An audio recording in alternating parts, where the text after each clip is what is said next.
Nitady ny endrikao, nitady ny fietsikao, de ny rehetra teny ao fa tsy nahita.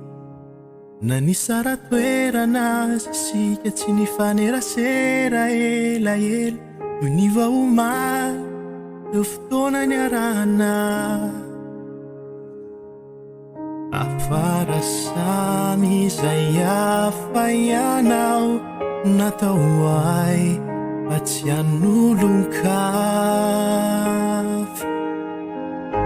Tsy ity ankotranao, tsy silaiko ratsy anao, miavaka amin'ny maro aky, nampianatra iankafi, fiainana sy fitiavana, amamina sy asambarana, latsaka lalinao aky, tena fa mintsy raha indry. Miakatra andodao ro fotoana mamy niarahana, tozary zava-pony izay rehetra manodidina ankotranao.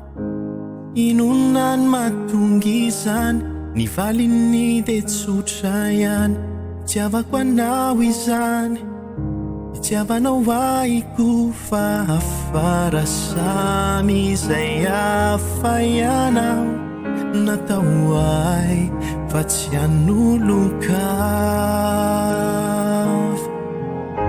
Tsy ity ankotranao, tsy silaiko ratsy anao, miavaka amin'ny maro aky, nampianatra iankafi, fiainana sy fitiavana, amamina sy asambarana, latsaka lalinao aky, tena fa mintsy raha indry. Tokanao ay eny azo atao hoe anjarako,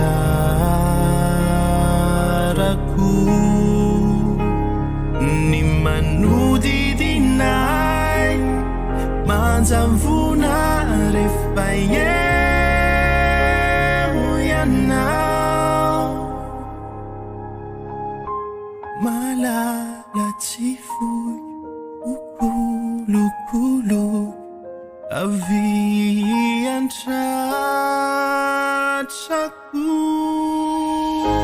Tsy ity ankotranao, tsy silaiko ratsy anao, miavaka amin'ny maro aky, nampianatra iankafi, fiainana sy fitiavana, amamina sy asambarana, latsaka lalinao aky, tena fa mintsy raha indry,